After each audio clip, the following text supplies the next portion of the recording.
Boa noite. Boa noite. Meus amigas, meus amigos. Falo que... Para que palestra, né? Depois dessa música. Meu sonho é um dia fazer uma palestra que seja assim, do tamanho de uma poesia. Fale tudo com poucas palavras. O dia que eu conseguir isso, eu aposento o microfone. Nós estamos muito felizes por várias razões desse vir a ser, acontecer exatamente nessa data, depois de tantos desafios, tantos obstáculos, tantos empecilhos, e a gente poder reunir tantos amigos, alguns que a gente não via há muito tempo, né? Reunir todos num encontro que é muito diferente de todos os outros, porque é um encontro mais intimista, é um encontro que tem uma proposta de uma reflexão mais madura, mais profunda, e onde as pessoas ultrapassam apenas aquela experiência intelectual para fazer uma experiência mais profunda. Eu diria que uma experiência que demanda outros elementos além do intelecto. E é pensando nisso que eu trouxe aqui algumas reflexões. Na verdade, perguntas, perspectivas, para a gente poder pensar.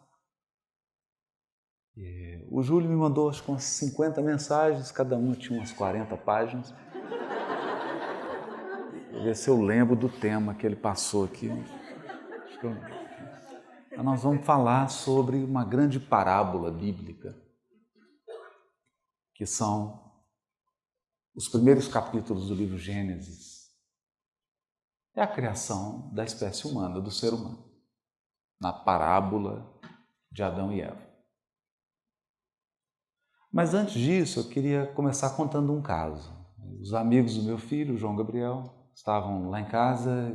O João está na adolescência, plena adolescência, com 2 adolescentes, né? A Gi com 15 e ele com 17 agora. E aí um amiguinho dele virou e falou assim: minha mãe te assiste no YouTube. Eu falei, que legal. É uns estudos que você faz aí de Bíblia, né? Eu falei, Eu falei, e você acompanha algum? Ah, não, isso aí é pra gente velha, né?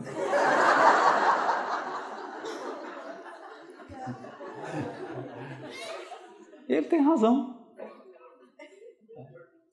Essas reflexões aqui, é para gente velha, né? E aí eu me lembrei de uma parábola. Você vê que a parábola do filho pródigo, qual que é o pródigo? É o mais novo. O filho pródigo é o mais novo. O filho velho, mais velho, é o que fica em casa resmungando.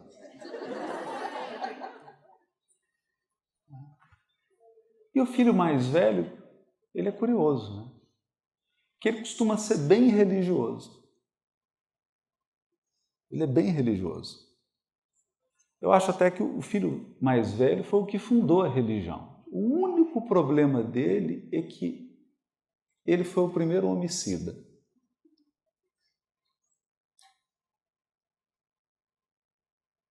Está lá em Gênesis 4:2. É Caim. Então o problema do filho mais velho é que ele gosta de matar. Especialmente em nome da religião. Em nome das suas crenças. Porque para ele, as crenças e as ideias são mais importantes do que as pessoas. As pessoas têm um valor menor. Então as pessoas podem ser eliminadas, desde que você mantenha os valores, as crenças, as regras, as normas. E essa parábola, portanto, do Gênesis, ela tem essa provocação. Mas eu seria injusto se não citasse o irmão mais velho de todos, né? E talvez para mudar a história, e talvez para nos ensinar que toda a história pode ser mudada, o mais velho de todos os nossos irmãos preferiu morrer na cruz do que matar alguém em nome de uma ideia religiosa. Na mensagem Unificação de 1964, psicografada por Francisco Cândido Xavier, Bezerra de Menezes diz assim: somente aqui no mundo espiritual vim a compreender que a cruz do Cristo é uma estaca que ele fincou na terra para erguer um novo mundo e para mostrar que nenhum trabalho se faz sem esforço e sem sacrifício. Morreu nela.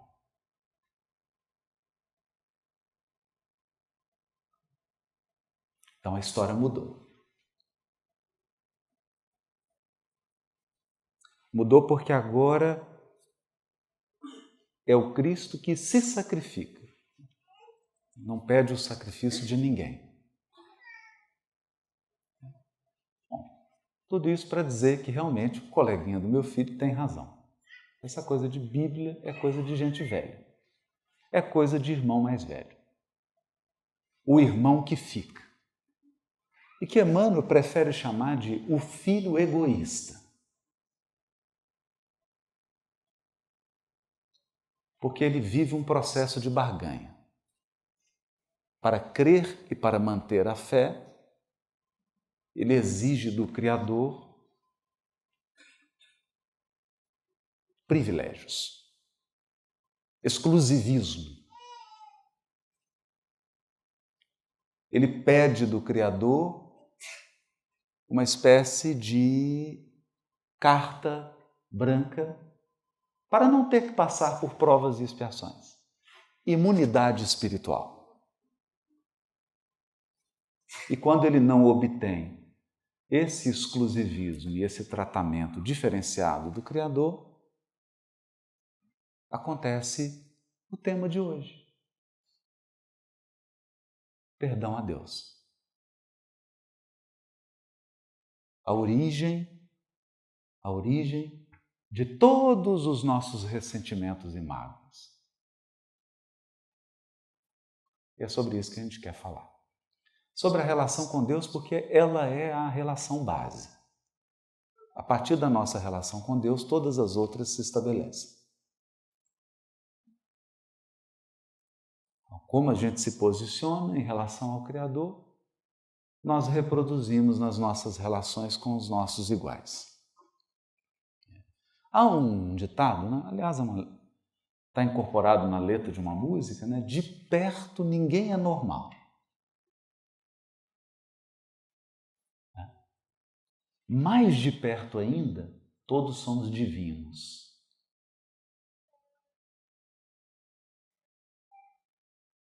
Há algo extremamente curioso na criação divina. Nós somos co-criadores. Na essência, na cripta do espírito imortal, há todos os atributos da divindade. Nós somos divinos.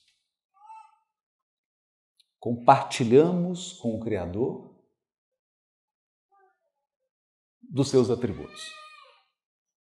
Naturalmente, e aí vem o problema, num grau relativo.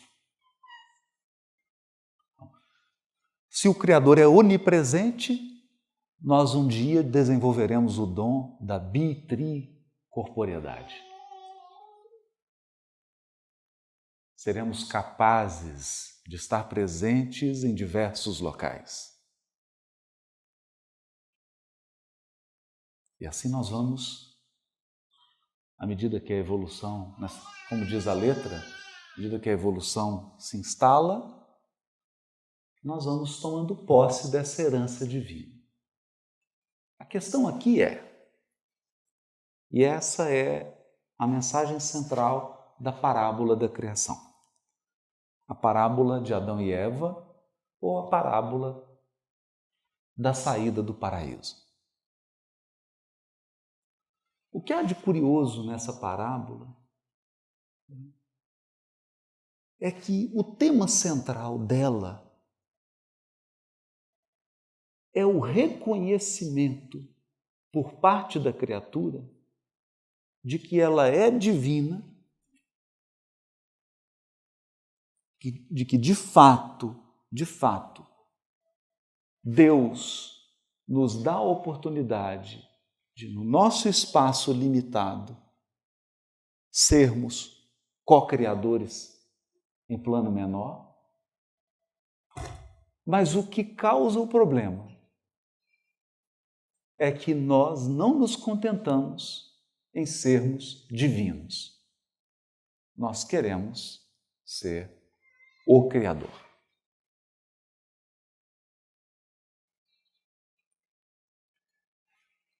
E eu fiquei pensando durante muito tempo sobre isso. Por quê? Veja, a tentação da serpente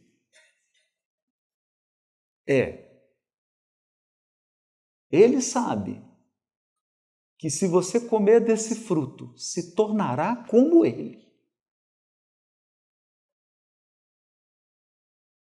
Talvez isso tenha passado despercebido nessa parábola. E veja, uma parábola que não tem maçã, uma parábola que não tem nada sobre sexualidade, e de algum modo nós preferimos não enxergar. Então hoje, o tema do culto não poderia ser diferente. Senhor, que eu vejo. Então, esqueça a maçã, esqueça sexo. Essa parábola não tem nada a ver com isso. A parábola da expulsão do paraíso, a parábola da criação, é uma parábola que tem a ver com uma criatura que deseja ocupar o lugar do Criador. Mesmo sabendo que é divina. E eu só consegui compreender isso através de uma obra incrível. É um desenho animado chamado Os Incríveis. Que é quando o filhinho lá do casal dos Incríveis está conversando com a mãe e a mãe fala para ele assim: meu filho, você é especial, mas seus amigos também são especiais. A sua irmã também é especial. E fulano é especial. Ele fala: mãe, então ninguém é especial. Porque se todo mundo é especial, ninguém é especial.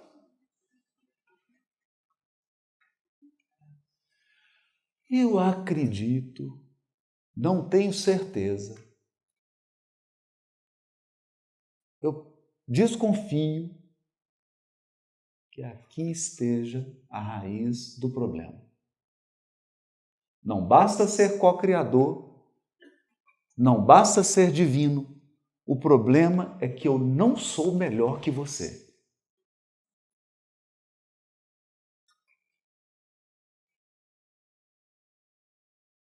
Por mais que eu tente, por mais que eu me esforce, eu não sou melhor do que ninguém aqui. E isso é muito desagradável. Porque todos aqui queremos ser melhor do que o outro.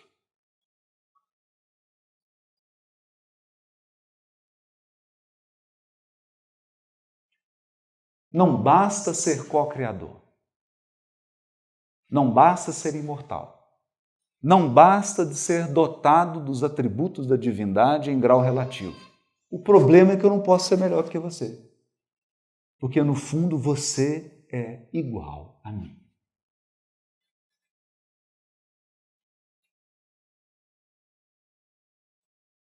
Então, só há uma solução para isso. E é a pior. E é, na verdade, uma ilusão. Eu preciso ser o Criador. Porque tomando o lugar do Criador, agora eu sou melhor que você.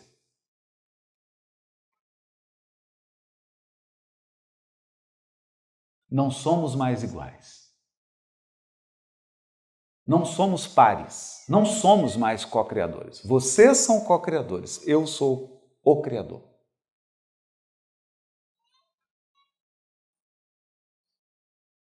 Essa solução tem um preço. É o preço mais alto da evolução. Mas é natural. É bem natural. Não há nada demais nisso. Quem tem filho adolescente sabe o que eu estou falando.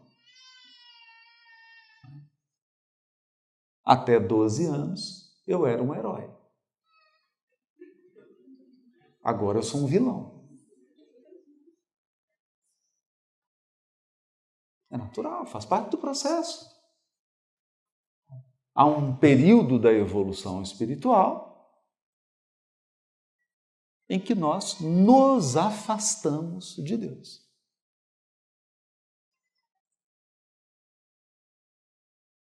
O afastamento do Criador.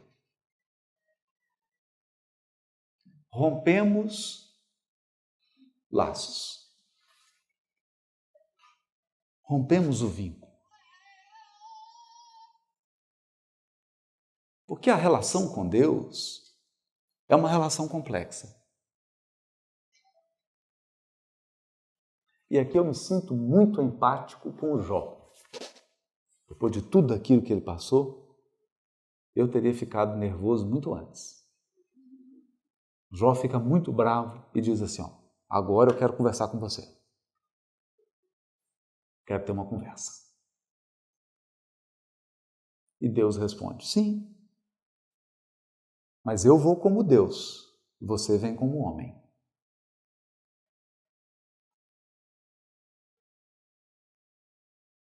Percebeu? A relação com Deus é desafiadora porque nós somos criatura, Ele é criador. Nós somos relativos, Ele é absoluto. Nós somos limitados sempre, Ele é ilimitado.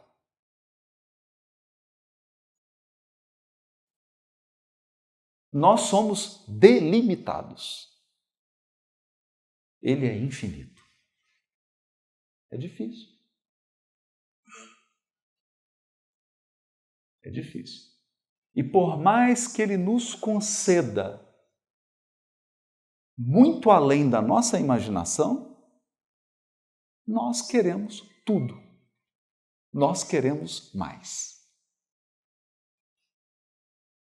E aí surge o conflito.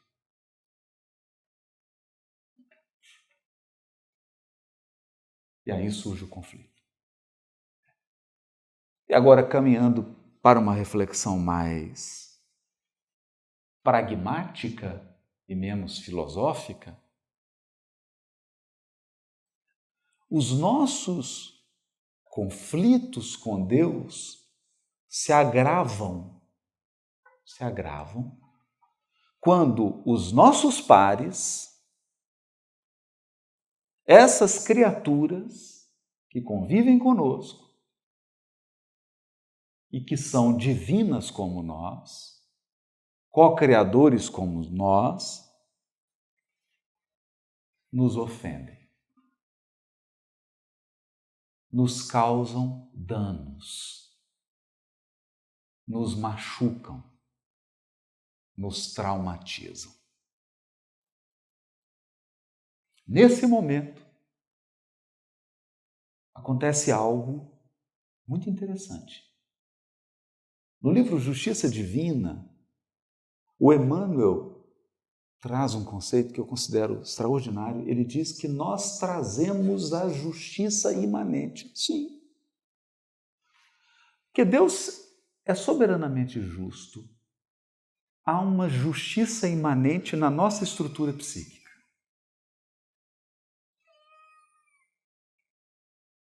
Nós trazemos os parâmetros da justiça divina em nós. Outro dia eu assisti a um videozinho no Instagram, 2 cachorrinhos. Aí o dono do cachorro foi distribuir a comida. 2 cachorrinhos. Né? E aí ele coloca, engraçado, porque era aqueles biscoitozinhos de cachorro. Aí tinha um de um lado, outro do outro. Aí ele colocava assim, ó, 1, 2, 3, 4, 5 biscoitinhos para um para o outro. 1, 2, 3, 4, 5 biscoitinhos. E um para esse. Esse aqui ficou tão bravo, deu um tapa, derrubou os biscoitinhos. Eu falei, até os cachorrinhos têm a justiça imanente.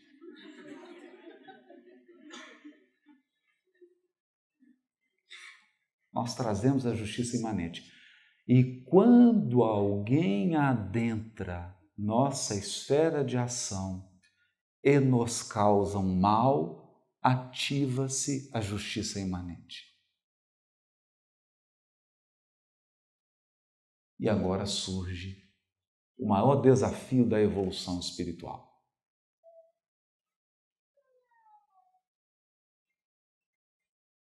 Quem vai julgar?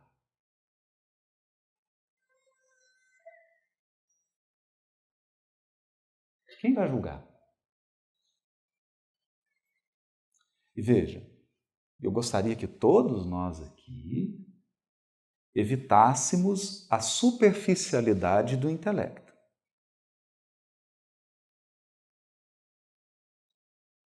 Eu estou dizendo daqueles casos graves, em que alguém te fere para valer.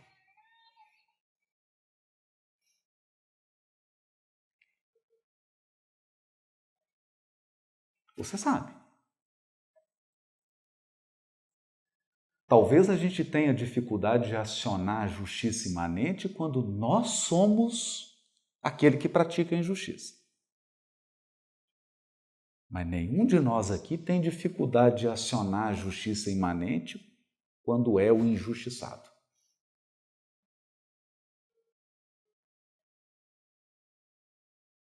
Nessa hora, nós queremos a posição de juiz.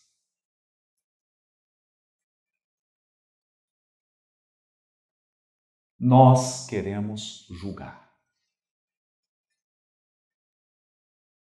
Nós queremos conduzir a reparação. Nós queremos determinar a pena. Nós queremos conduzir o processo. E aqui se instaura um conflito.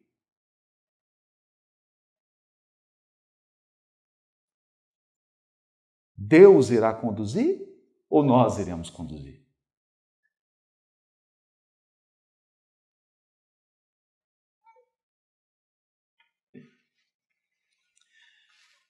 Isso nos traz uma reflexão mais profunda sobre o perdão.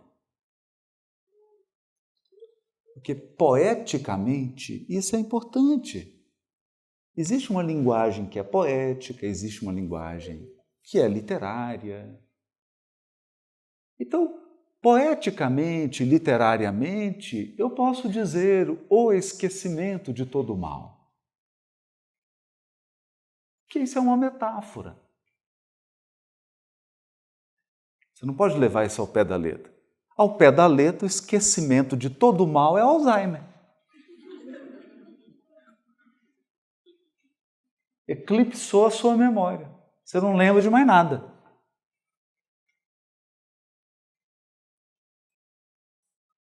Então, saindo da linguagem poética e da linguagem literária, para fazer uma avaliação mais filosófica, filosofia espírita, perdoar não é esquecer o mal.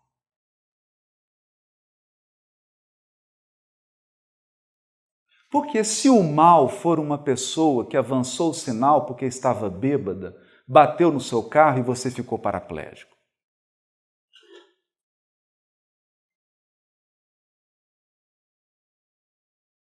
E agora, desde os 20 anos de idade, você tem que andar de cadeira de roda. Como você vai esquecer o mal? A cadeira de roda vai te lembrar todo dia.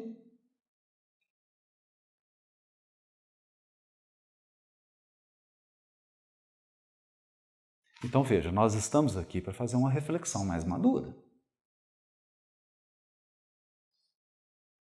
Perdão nunca foi Alzheimer.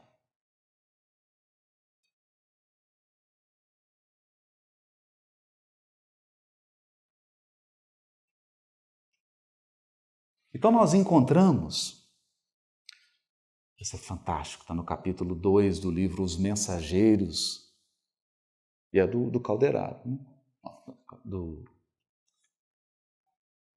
Deu um branco, Aniceto. E o Aniceto diz para André Luiz assim: Deus deu aos seus filhos a liberdade para serem como quiserem. Serem como quiserem. Escolherem o que quiserem. Viverem como quiserem. Com uma única condição: se causar o mal, o sofrimento e a dor ao outro, terá que reparar.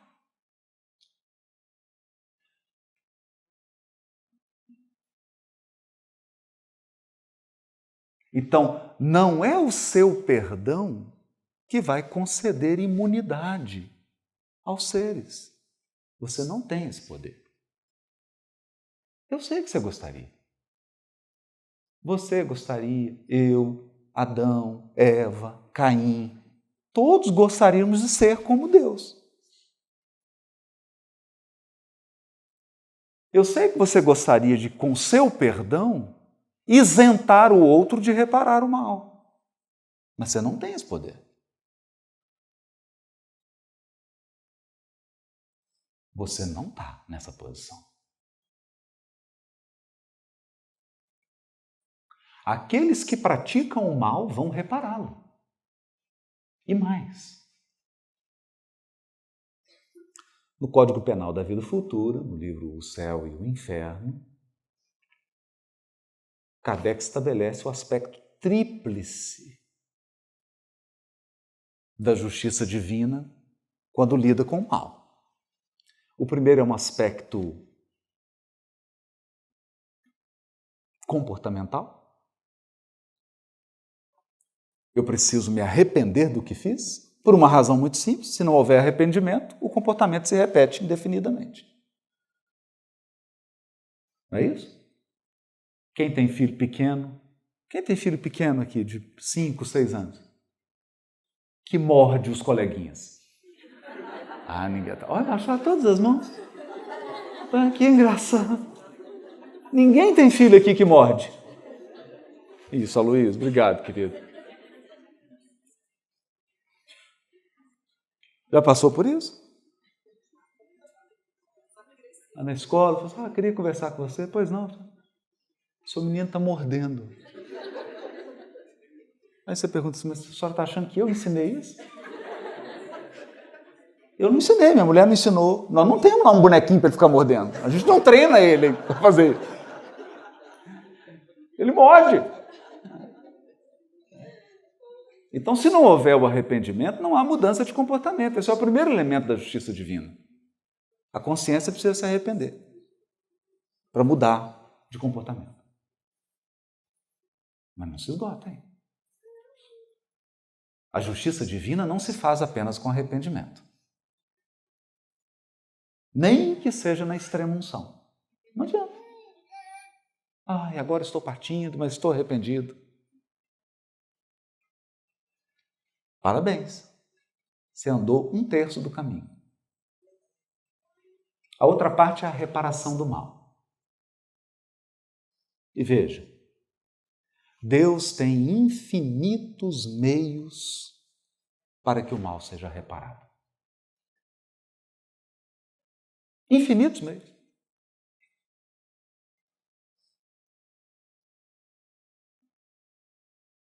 E tão variados. Por exemplo, se você foi o homicida, você pode reparar o mal sendo assassinado. Pode. Mas você pode reparar o mal recebendo quem você assassinou como filho. Então, cuidado. Cuidado para não limitar Deus com as suas limitações cognitivas. Você não sabe como o mal vai ser reparado. Você não faz ideia. Deus tem infinitos caminhos para que o mal seja reparado. Mas ele será reparado.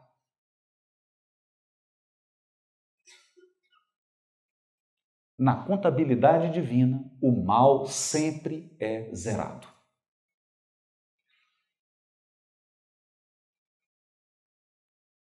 E depois, tem algo que às vezes não é compreendido.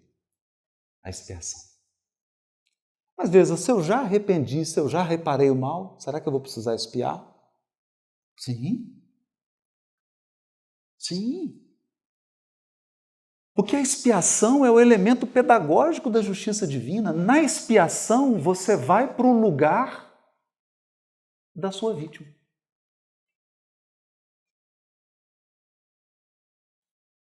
Por quê? Porque você tem que ter as experiências do outro lado,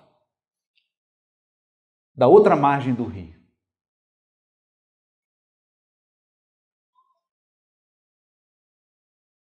Uma coisa está de um lado, outra coisa está do outro lado. Né? Tem uma cena incrível do gênio Ariano Suassuna, o Alto da Compadecida, que um dos colaboradores lá do Lampião, né, tá com a espingarda apontada para um padre e fala assim, nossa, matar padre dá um azar. E o padre fala, sobretudo para o padre.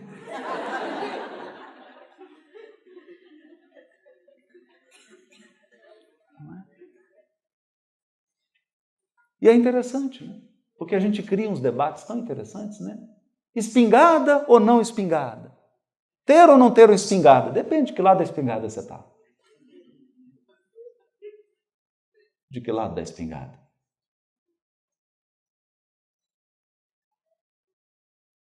Do que recebe a bala ou do que puxa o gatilho? Mas não se preocupe, Deus vai te colocar dos dois lados.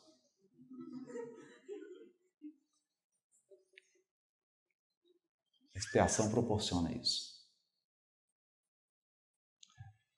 Então, com a justiça divina não se brinca.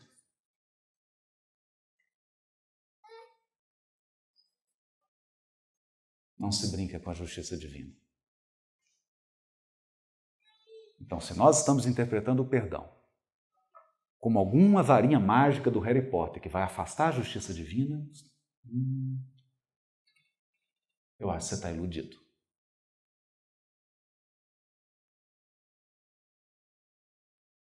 Perdão é outra coisa. Perdão é algo mais difícil.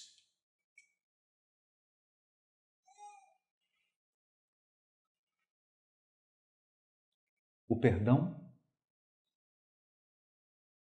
é tão difícil porque ele significa não ser juiz na própria causa.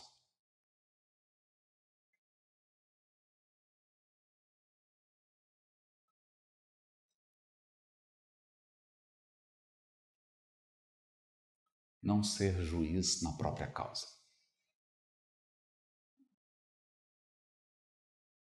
Essa é uma experiência desafiadora.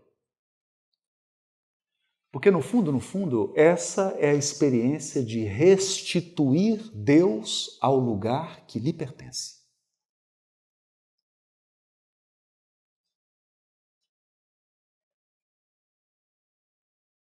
Restituir Deus ao lugar que lhe pertence. O autor da justiça divina é Deus. O juiz supremo é Deus. Ele vai julgar. Não tenha dúvida disso.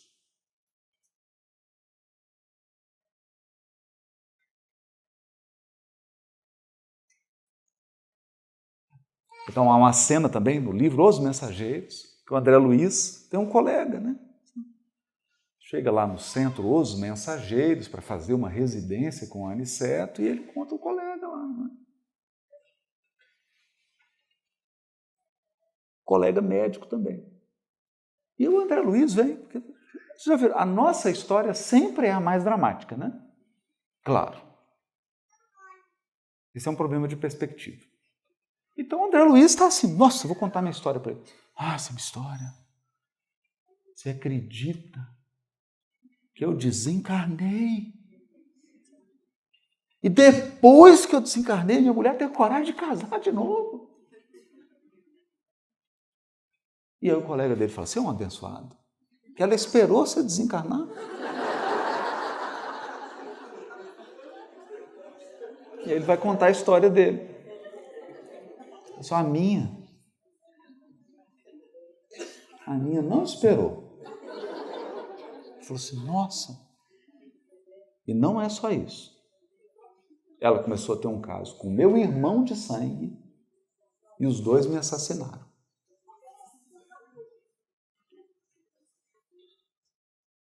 O André Luiz ficou sem graça. Né? Porque ele achou que... Veja, todo o drama que ele conta, nosso lar, né? Ele chora com Clarence, faz aquele drama. Né? Ali agora ele falou assim, eu não tive problema. Aí ele falou, e como é que eles estão? Ah, estão muito bem. Super felizes no relacionamento deles, ficaram com bastante dinheiro, estão viajando, passeando.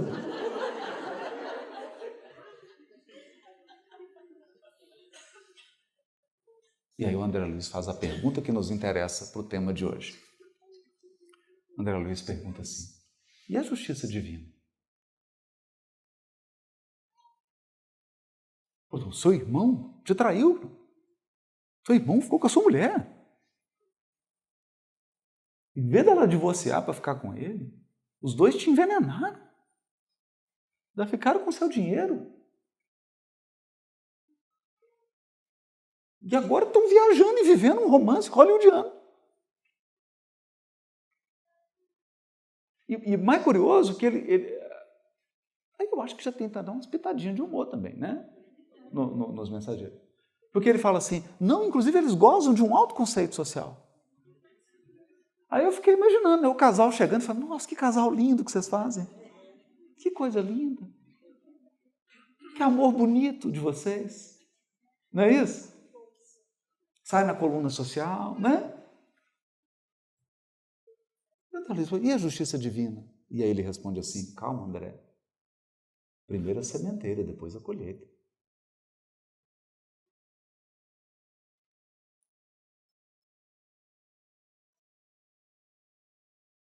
Calma. Deixa eles plantarem.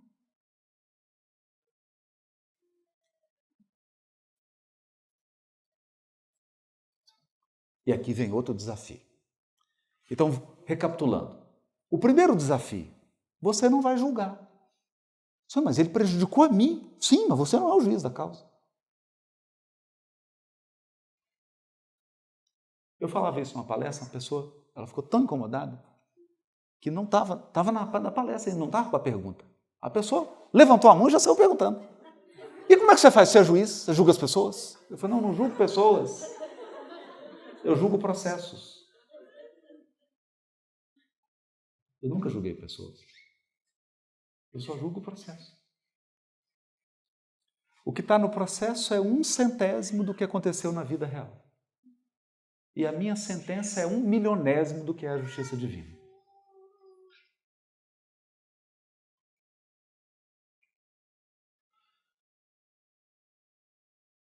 Quem julga os seres é Deus.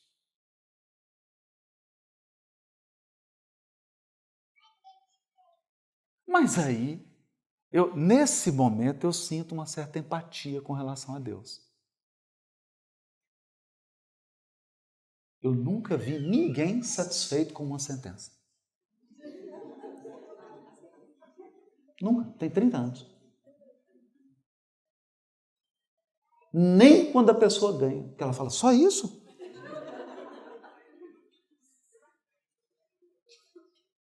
O sujeito roubou o celular, você fala, nossa, mas por que você não aplicou pena de morte? Não cabe. A pena está pequena. Ninguém fica satisfeito com a sentença. É diferente do médico, né? Na próxima encarnação, eu quero ser cirurgião plástico. Você faz um negócio, fala, e aí? A pessoa fala, nossa, doutor, que coisa linda! Nossa, você é um gênio, que bacana! Que no meu caso, está todo mundo sempre mal-humorado. E aí, senhor? Ganhei, mas não gostei. Estou sempre desagradando. E Deus, na sua justiça divina, está sempre desagradando.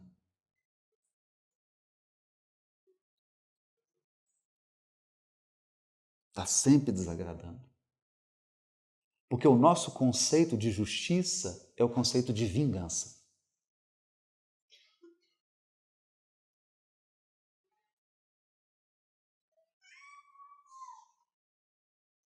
É a vingança.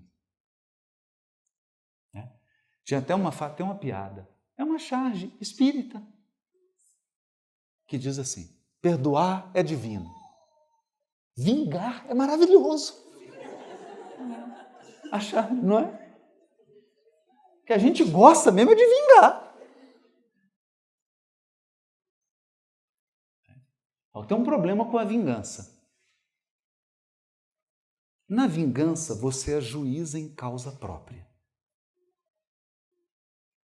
Você sempre se excede.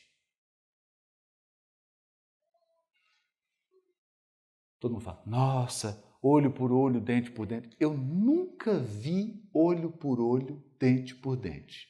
Eu nunca vi isso. Eu já vi um olho por 2 olhos. Um dente por 5 dentes. Porque quem vinga sempre se excede.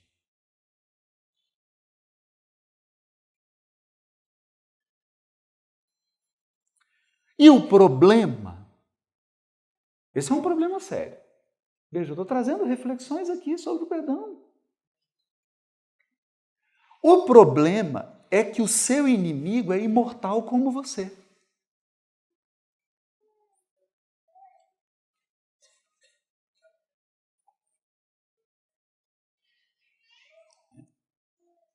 E tem uma questão no universo, a pessoa fala, nossa, Belo Horizonte é pequeno, todo mundo encontra. Gente, não tem nada disso. O mundo é grande, ele só é mal distribuído. Então, as pessoas que você tem que encontrar estão sempre perto de você. Estão sempre perto de você. Sempre. Você fez uma viagem, foi para a praia, quem que você vai encontrar? Aquela pessoa que você brigou lá na 5ª série. Está lá no quarto do lado.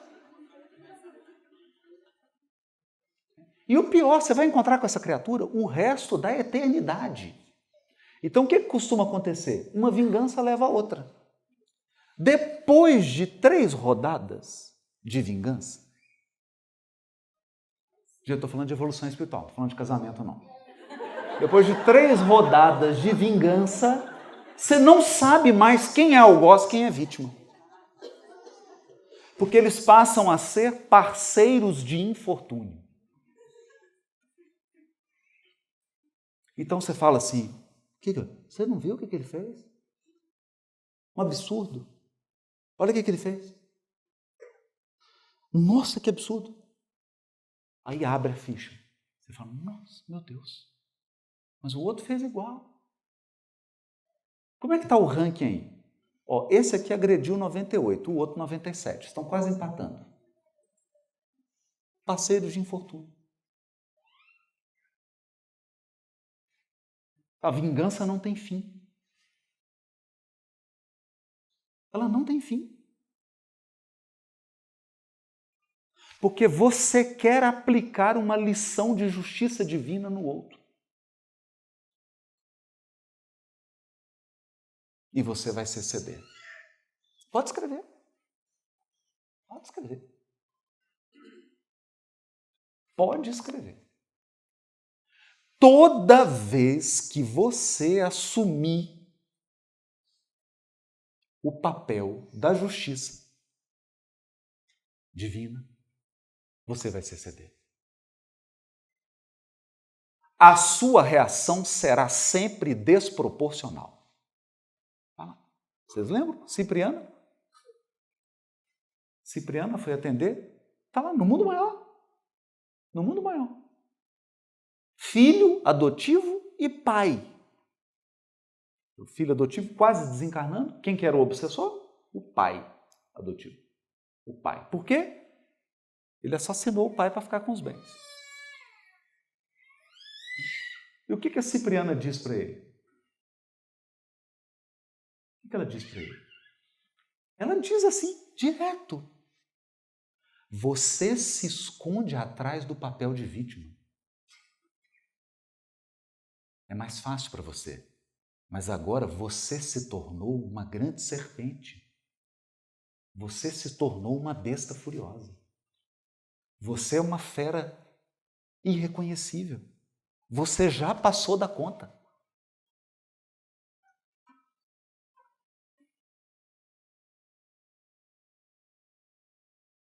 Esse é o problema. Quando a criatura resolve fazer justiça, ela se torna vingador. Por isso que eu gosto da Marvel. Porque não está lá Liga da Justiça, tá? Os Vingadores. Aí tá certo. Porque você imaginar que o Batman faz justiça?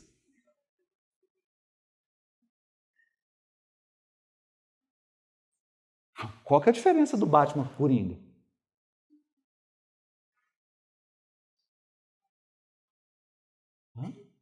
Nós temos um psiquiatra aqui. Não tem diferença. Não tem. Se levar lá para o Robson, fazer o diagnóstico, os dois, transtorno. Os dois. Então, veja, toda vez que nós assumimos o papel que é de Deus, nós nos tornamos vingadores. Vingadores.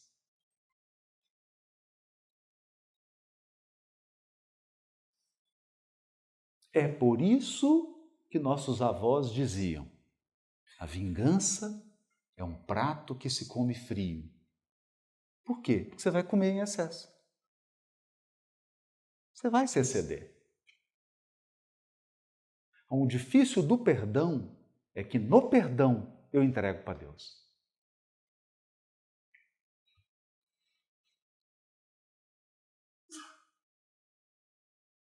Eu reconheço o tamanho do estrago feito.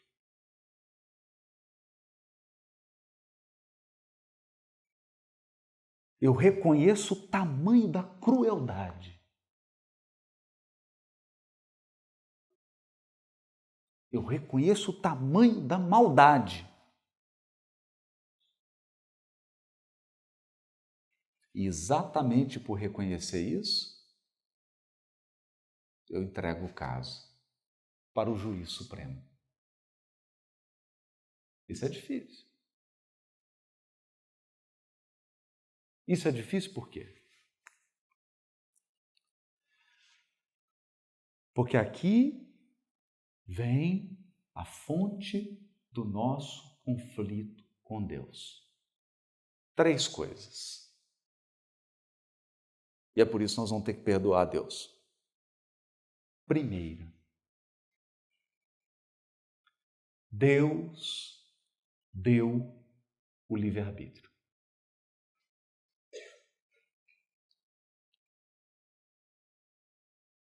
Que lindo! Ai, que coisa linda! Deus deu o livre-arbítrio para Luiz e ele fez Morro Alto, junto com Luiz Barcelo. Morro Alto 1 e 2, que lindo! Mas ele deu o livre-arbítrio para o Putin.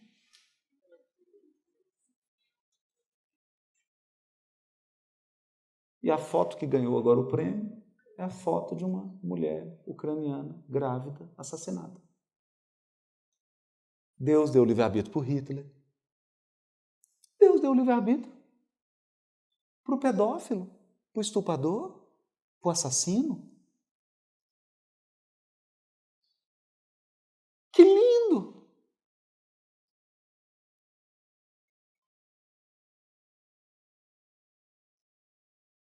Então, a nossa primeira fonte de conflito com Deus é que, quando nos afeta, a gente quer que Deus vede o livre-arbítrio do outro. Não pode, ele não pode ter livre-arbítrio. Para me prejudicar? Ele pode ter livre-arbítrio para me prejudicar? Pode. Não pode. Pode. A sementeira é livre. Não, mas você não está entendendo, Haroldo. Vamos pensar no caso aqui do Mensageiros. O indivíduo é médico, pesquisador. Ficava dentro do laboratório, a esposa ajudava ele. Chegou o irmão dele, irmão de sangue. Irmão de sangue. Juntou com a esposa. Envenenaram ele, mataram. Não pode. Não pode. Que Deus é esse que dá livre-arbítrio para as pessoas fazerem o mal?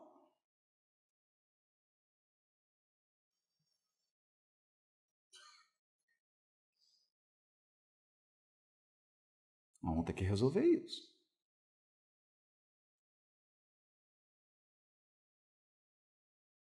Segundo, só aí já deu um mal-estar, né? Eu lembro que a gente tinha participado de um evento, e a pessoa estava com o Raul Teixeira, depois que ele sofreu, né, o AVC e tal. E tinha uma pessoa conversando e falou: Raul, mas a pessoa fez isso. Como que pode? Aí o Raul respondeu para ela assim: minha filha, se Deus permitiu, quem sou eu para proibir? E ela ficou transtornada. Não pode. Não, você tem que conversar com Deus. Você não é palestrante? Não pode? Pode. Pode sim. Segundo,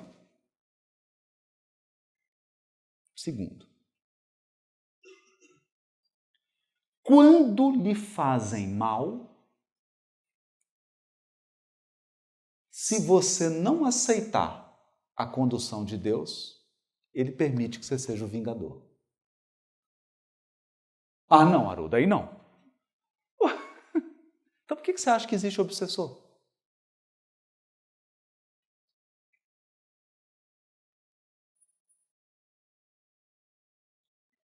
Por que você acha que existe obsessor?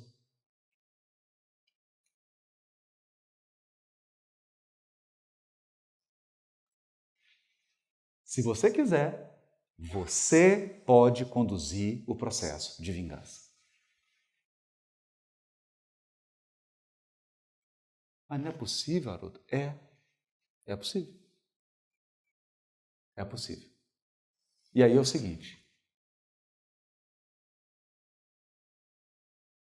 o ódio junta mais do que o amor. Porque quanto mais amor, mais liberdade. Quanto mais ódio, mais proximidade.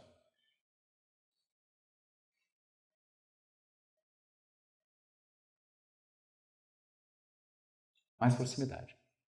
O ódio é mais poderoso do que superbonde.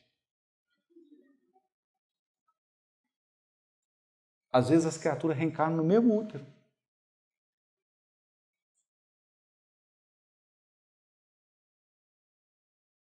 Mesmo útero. Então, se você quiser tomar o lugar de Deus, é isso. Porque, Humberto de Campos, Deus não concorre com a vaidade das criaturas. Deus não concorre com você, Ele não compete, Ele não disputa. E aí nós assistimos os dramas da obsessão. Os dramas do ódio. Os dramas do ódio são os indivíduos que resolveram afastar a justiça divina e conduzir o processo de vingança em causa própria. Esses são dramas obscuros que duram 1000, 1500, 2000 anos de muito ódio, de muito sofrimento, de agressões recíprocas. Um fez o mal, o outro vingou, excedeu, aí o outro fez o mal, excedeu, aí o outro fez... Não fecha. A conta não fecha. A cada golpe desferido, mais prejuízo, mais dor. É uma opção.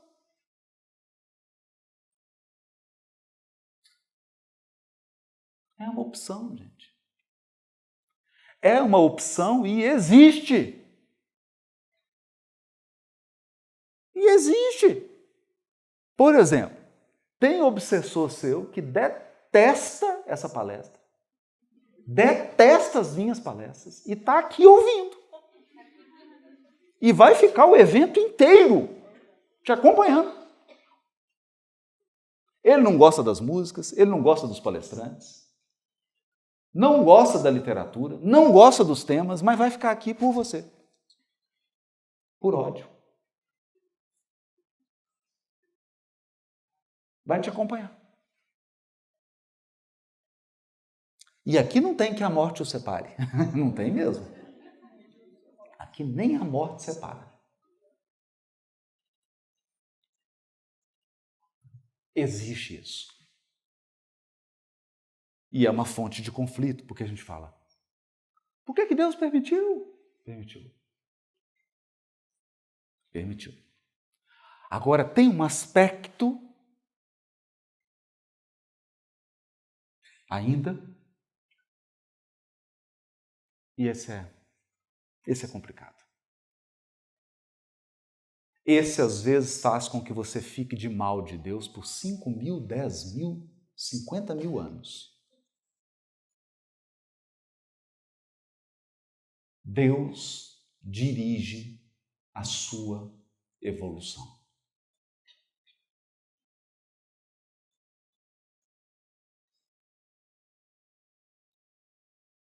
Deus dirige a sua evolução. Bom, isso significa que Ele intervém. Ele age. Nossa, que lindo, né? Ai, que lindo Deus agindo em mim. Melhor você esperar. Melhor você esperar a ação dele antes de você comemorar. É melhor você esperar. Porque você vai ouvir o que Pedro ouviu. Crê, te levarei aonde não queiras ir.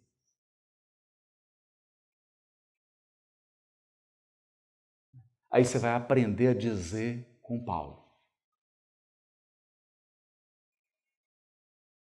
cansado, mas não desanimado. Perplexo, mas não desamparado. Acontece.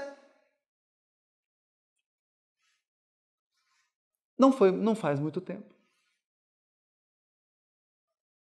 Com um episódio, eu fiquei perplexo.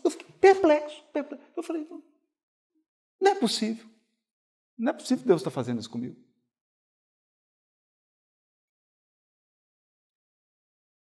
Eu entrei no quarto e falei, agora nós vamos conversar.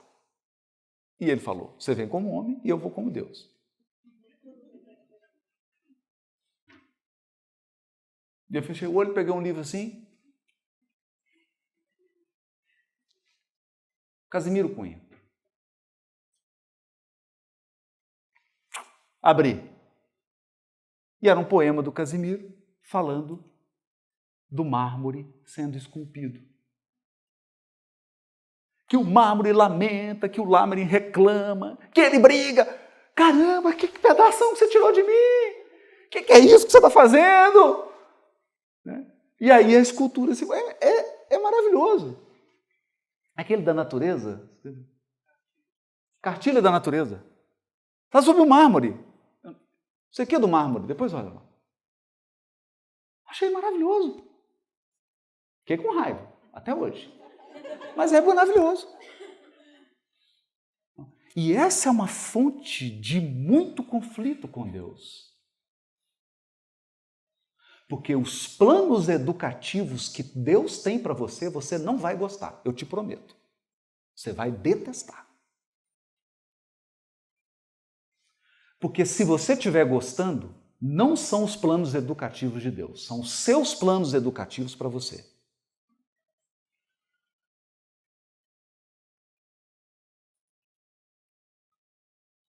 Nos seus planos educativos que você faz para si próprio, só tem prazer. Só tem coisa leve. Você só vai para onde você quer. No projeto educativo de Deus, você surta. Você fala, não estou acreditando. Não.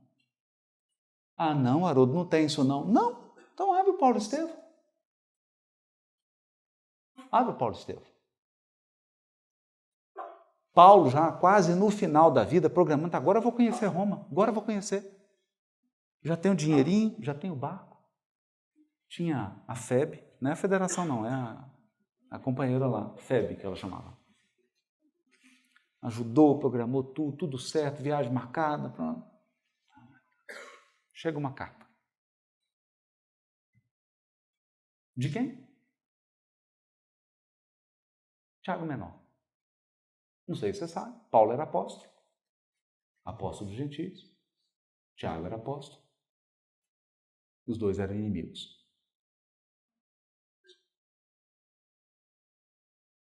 E as pessoas ficam impressionadas porque que médium briga. Por que expositor briga? Os apóstolos eram inimigos. Você quer o quê? O Tiago Menor não suportava Paulo por uma razão muito simples. Para o Tiago Menor, tudo que o Paulo fazia era equívoco. Quem estava certo era ele. E para o Paulo, Tiago Menor era um inútil. Sei nem porque ele era apóstolo. Não conversavam. E aí a viagem dos sonhos de Paulo está toda pronta para Roma. Ele recebe uma carta de quem? Tiago Menor. Preciso da sua ajuda, vem para cá. Ele fala, preciso da minha ajuda. Sem noção. O que esse sujeito está querendo comigo? Audácia. Audácia. Deixa eu consultar aqui o Evangelho, porque o Evangelho não falha. Reconcilia-te com teu adversário enquanto estás a caminho com ele.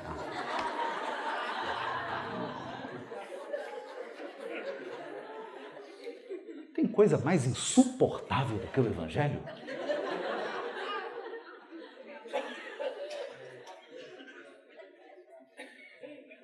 Abriu mão da viagem. Você está achando que é pouco? Se fosse só encontrar com o Tiago, estava bom. Foi lá encontrar com o Tiago. Aí tinha que pagar uma prenda. Foi preso! Foi preso! Ficou 2 anos preso! Em Cesareia de Filipe. Ficou preso. Aí apelou para César, todos os cristãos foram contrários. Veja isso. Não, Paulo, você tem que morrer, ué. Que negócio é esse? Você está querendo apelar para César? Cristão que é cristão tem que morrer. E aí ele foi para...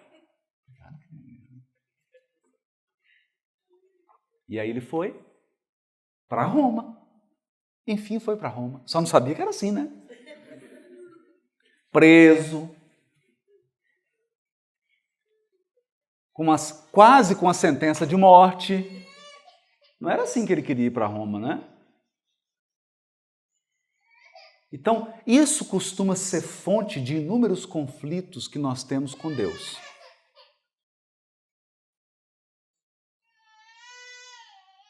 Eu não quero crer que ele faça isso para te desagradar, mas eu não tenho certeza.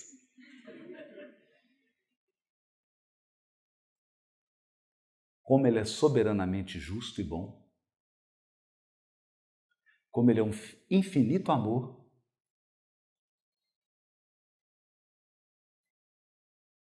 Eu estou querendo crer, no caso dos outros, não do meu, que Ele faça isso, porque Ele tenha planos melhores para você do que você mesmo.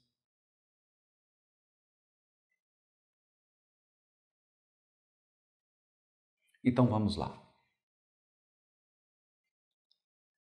Se você está encarnado, é possível que alguém te fira muito, mais do que você está suposto a imaginar, mais do que você está preparado para imaginar.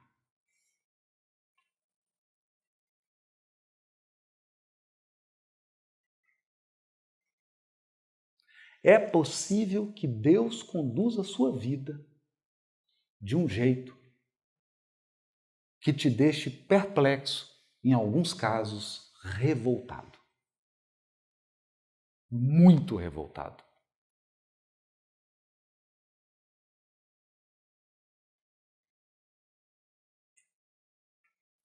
Então, eu termino com a seguinte reflexão.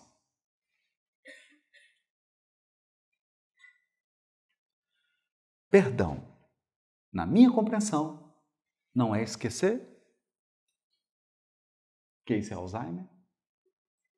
Perdão não é isentar o outro da justiça divina, porque você não está com essa bola toda. Perdão é colocar o Supremo Juiz no lugar dele e acatar o processo.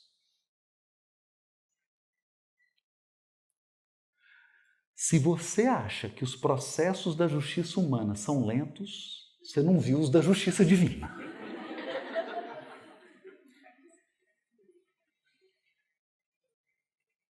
Porque Deus usa o tempo, não a violência. Humberto de Campos.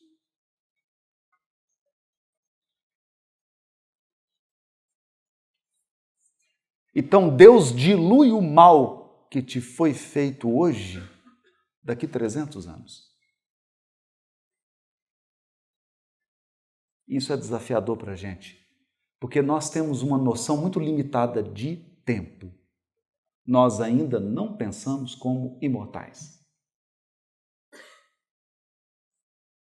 Os processos de Deus duram, são lentos, são demorados, porque a justiça divina não tem nada a ver com vingança.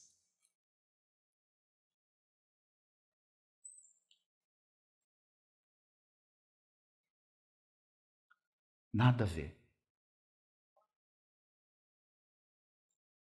A justiça divina tem a ver com reparação integral do mal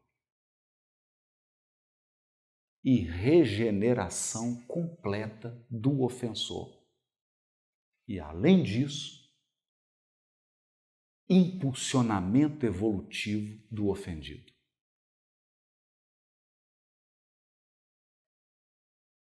Eu termino então com uma história. A mãe de uma vítima, quando era juiz criminal, que me procurou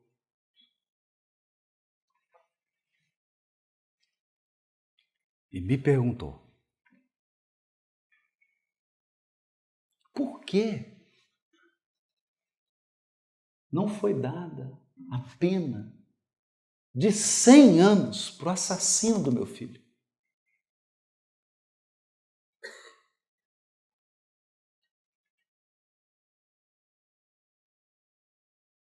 Eu fiquei tão comovido com a dor dela, que ainda bem que eu não respondi da forma mais estúpida que eu poderia responder.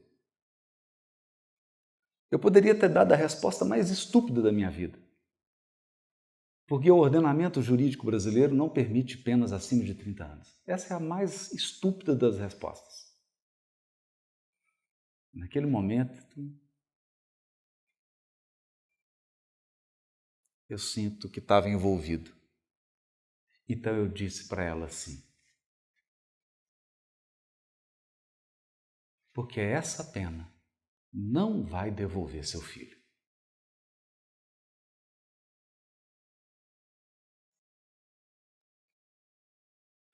você pede de mim o que só a justiça divina pode dar. Reparação integral do mal. Regeneração total do ofensor. Impulsionamento evolutivo do ofendido. A justiça humana não pode te oferecer isso. A justiça humana só tem grades e paredes.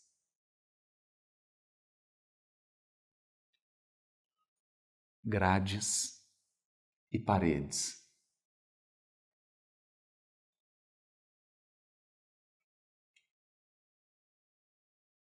Então, que a gente comece esse encontro pensando nisso.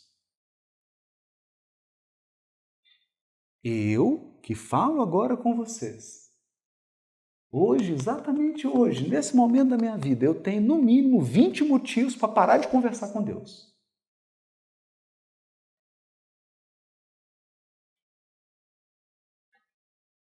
Em pelo menos 20 pontos eu discordo totalmente da condução que Ele está dando na minha vida.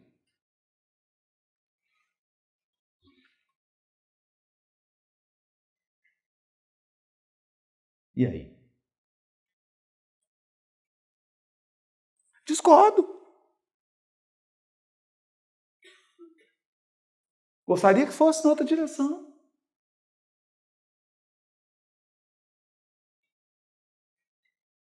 Mas tem uma voz suave e irritante. Crê, te levarei aonde não queiras ir.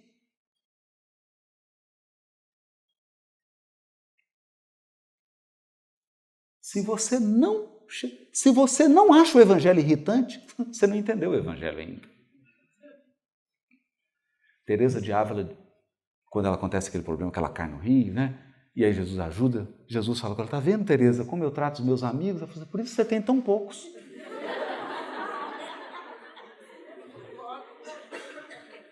Estava brava. Por isso você tem tão poucos amigos.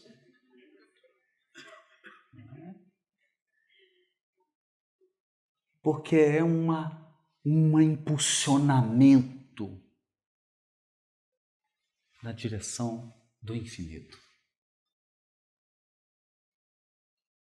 da perfeição, em que você insistentemente é retirado da sua zona de acomodação.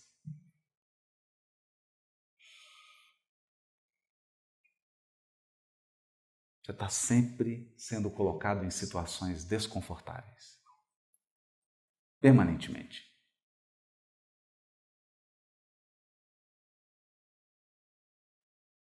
A justiça não é feita por você.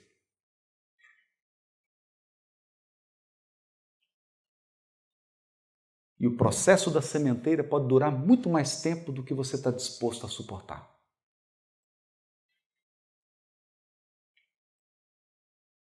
E a colheita se fará de uma forma que você não imaginou.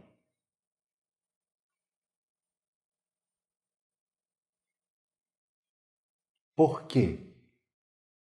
Sentado no trono da justiça, não existe nenhum vingador. No trono da justiça, tem alguém soberanamente justo e bom. E você não faz ideia dos caminhos que Deus cria para regenerar os criminosos e para reparar o mal. Esse é o desafio.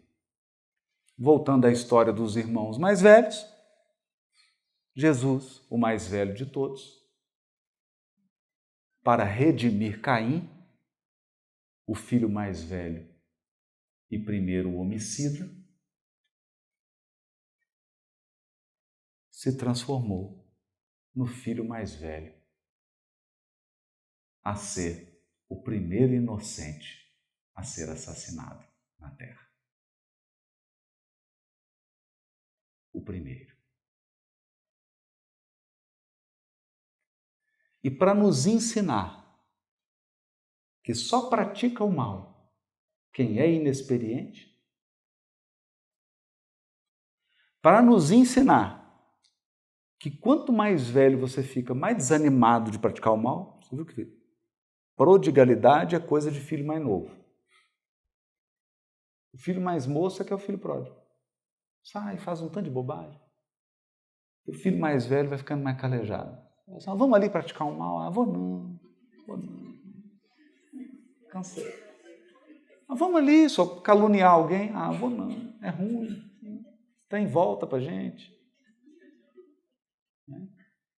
Para nos ensinar isso, Jesus diz: Pai, perdoe.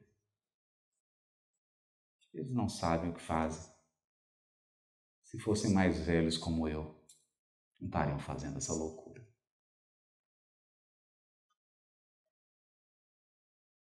Não estariam fazendo essa loucura. Esse é o perdão. Esse é o perdão. Se a gente não restituir Deus ao lugar dele, a gente vai sofrer muito. Sofrer muito com a condução que ele dá com a nossa vida e sofrer muito pela forma como ele trata o mal. Muito. Muito. Obrigado pela atenção de todos. Espero que essa parábola possa nos inspirar muito, e muito, e muito, e muito, e muito. E para quem ficou incomodado por eu ter falado que o Evangelho é insuportável, abra o Apocalipse e leia João comendo o livrinho que tem gosto amargo.